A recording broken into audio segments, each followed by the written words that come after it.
নমস্কার বন্ধুরা, কাকুলিস কিচেনে আপনাদের সকলকে স্বাগত জানিয়ে আজকে রেসিপি শুরু করছি। আজ আমি তৈরি করে দেখাবো লোটে মাছের একটি রেসিপি। অনেকেরই সমস্যা থাকে লোটে মাছ রান্না করতে গেলে, যে লোটে মাছগুলো সবই ভেঙে যায়। আমি যে পদ্ধতিতে লোটে মাছটা রান্না করেছি তাতে কিন্তু লোটে মাছ একেবারে থাকবে গোটা গোটা। অনুরোধ রইল পুরো রেসিপিটা দেখার, আর দেখে আপনাদের ভালো লাগলে অবশ্যই লাইক, কমেন্ট এবং শেয়ার করে দেবেন। চ্যানেলটিকে সাবস্ক্রাইব করবেন বেল আইকন সহ, আরও নিত্য নতুন রেসিপি দেখার জন্য। তাহলে চলুন আমি কিভাবে গোটা গোটা লোটে মাছের ঝাল করেছি সেটাই আপনারা দেখে নেবেন। প্রথমেই মাছগুলো আমি খুব ভালোভাবে ধুয়ে নিয়েছি, আর এখানে বেশ খানিকটা লোটে মাছ রয়েছে। পরিমাণ মতো নুন অ্যাড করে দিলাম হলুদ গুঁড়ো, অ্যাড করে দিচ্ছি কাশ্মীরি রেড চিলি পাউডার। এবার অ্যাড করে দেবো 2 টেবিল স্পুন ভিনিগার। ভিনিগারের পরিবর্তে আপনারা পাতিলেবুর রসও এখানে ব্যবহার করতে পারেন। এবার সমস্ত লোটে মাছগুলোর গায়ে ভালোভাবে হলুদ, লঙ্কার গুঁড়ো, নুন আর ভিনিগার যে দিয়েছিলাম সেটা খুব ভালোভাবে মাখিয়ে নেব। মাখিয়ে অন্তত 30 থেকে 40 মিনিট আমরা ম্যারিনেশনের জন্য রেখে দেবো। অন্যদিকে একটা প্লেটের মধ্যে আমি কর্নফ্লাওয়ার নিয়ে নেব। কর্নফ্লাওয়ারের পরিবর্তে আপনারা ময়দা বা বেসনও নিতে পারেন। অ্যাড করে দেবো পরিমাণ মতো নুন আর একটু গোলমরিচের গুঁড়ো। এবার কর্নফ্লাওয়ারের সঙ্গে খুব ভালোভাবে মিশিয়ে নেব। মেশানো হয়ে গেছে, আর অন্যদিকে একটা কড়াইতে আমি বেশ খানিকটা তেল গরম করতে দিয়ে দিয়েছি। এবার ম্যারিনেশন করা মাছগুলো দেখুন আমি কিভাবে কর্নফ্লাওয়ারের কোটিং করছি, সেইভাবে আপনারাও কিন্তু করে নেবেন। খুব ভালোভাবে মাছের গায়ে কর্নফ্লাওয়ারটা মাখিয়ে নিতে হবে, আর একটু ঝেড়ে নিতে হবে যাতে এক্সট্রা কর্নফ্লাওয়ারগুলো ঝরে যায়। একই রকমভাবে সমস্ত মাছের গায়ে কর্নফ্লাওয়ারের কোটিং করে নেব। বেশ কয়েকটা মাছ আমি কর্নফ্লাওয়ারে কোটিং করে রেখে দেবো যাতে ভাজতে সুবিধা হয়। মাছগুলো কর্নফ্লাওয়ারে কোটিং করার সময় একটা দিকে খেয়াল রাখবেন যাতে মাছের জলজলে ভাবটা না থাকে। জলটা একটু ঝরিয়ে তারপরে কিন্তু কর্নফ্লাওয়ারে কোটিংটা করবেন। এবার তেলটা খুব ভালোভাবে গরম করে নিয়ে মাছগুলো আমি ছেড়ে দেবো, আর এইটা কিন্তু করতে হবে হাই ফ্লেমে। কোনোভাবেই মিডিয়াম বা লো ফ্লেমে মাছগুলো ভাজা যাবে না। একদম হাই ফ্লেমে একটু বেশি করে তেল দিয়ে মাছগুলো ভেজে তুলে নিতে হবে। খুব হালকা হাতে একটু উল্টে পাল্টে দিতে হবে। দেখুন একটা পাশ ভাজা হয়ে গেছে, আমি আর একটা পাশ উল্টে দিচ্ছি। সমস্ত মাছগুলো আমার ভাজা হয়ে গেছে, এবার আমি তুলে নেব।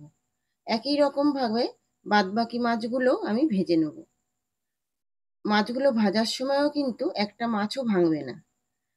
এবার মাছে দেওয়ার জন্য একটা মশলা বানিয়ে নেব। অ্যাড করে দিলাম 5-6টা শুকনো লঙ্কা, 7-8টা রসুনের কোয়া আর 1 ইঞ্চি আদা।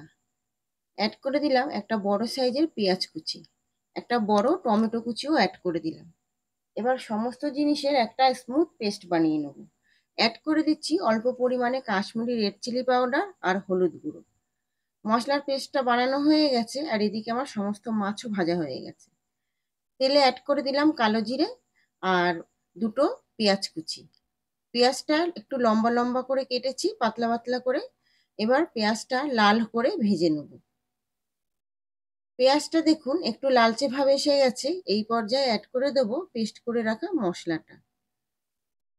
মশলার বাটি ধোয়া জলও কিছুটা আমরা অ্যাড করে দেবো। খুব ভালোভাবে নাড়িয়ে চাড়িয়ে মশলা থেকে তেল বেরিয়ে আসা অবধি আমাদের মশলাটা খুব ভালোভাবে কষিয়ে নিতে হবে। এই পর্যায়ে অ্যাড করে দিলাম মশলার বাটি ধোয়া জলটা। এবার হাই ফ্লেমে মশলাটা খুব ভালোভাবে কষিয়ে নিতে হবে।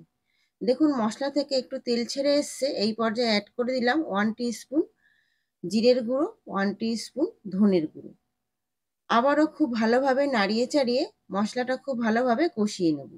দেখুন মশলাটা খুব ভালোভাবে কষিয়ে নেওয়া হয়ে গেছে, তেলও ছেড়ে এসছে। এই পর্যায়ে অ্যাড করে দিতে হবে উষ্ণ গরম জল। গরম জলটা অ্যাড করে দিয়ে এবার হাই ফ্লেমে খুব ভালোভাবে ফুটতে দিতে হবে। আর এখানে জলটা কিন্তু একটু বেশি পরিমাণে অ্যাড করবেন, যেহেতু কর্নফ্লাওয়ার দেওয়া রয়েছে, গ্রেভিটা এমনিতেই কিন্তু গাঢ় হয়ে যাবে। এই পর্যায়ে অ্যাড করে দিতে হবে পরিমাণ মতো নুন। খুব ভালোভাবে গ্রেভিটা ফুটে গেছে, এই পর্যায়ে আমরা প্রত্যেকটা ভাজা মাছ গ্রেভির মধ্যে ছেড়ে দেব। এখন কিন্তু মাছগুলো বেশি নাড়াচাড়া করা যাবে না, আর এই প্রসেস করতে হবে হাই ফ্লেমে। খুব ভালোভাবে হাই ফ্লেমে ফুটিয়ে নিতে হবে, আর ওপর থেকে ছড়িয়ে দিতে হবে নামানোর আগে ধনেপাতা কুচি। অ্যাড করে দেব কয়েকটা কাঁচা লঙ্কা চিরা। আপনারা যে যেরকম ঝাল পছন্দ করেন সেই অনুযায়ী লঙ্কা অ্যাড করবেন। এবার আরও 1-2 মিনিট হাই ফ্লেমে ফুটতে দিয়ে আমরা গ্যাসের ফ্লেমটা বন্ধ করে স্ট্যান্ডিং টাইমে রেখে দেবো। তৈরি হয়ে গেল খুব সহজেই গোটা গোটা লোটে মাছের ঝাল। এই রেসিপিটা গরম ভাতের সঙ্গে খেতে কিন্তু অসাধারণ লাগে। অনুরোধ রইল রেসিপিটা একবার হলেও বাড়িতে ট্রাই করার। আর রেসিপি ভালো লাগলে অবশ্যই আপনাদের মূল্যবান মতামত কমেন্টের মাধ্যমে জানাতে কিন্তু ভুলবেন না।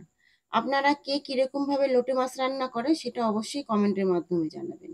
আজ এই পর্যন্ত, ফিরে আসবো নতুন কোনো রেসিপি নিয়ে। নমস্কার।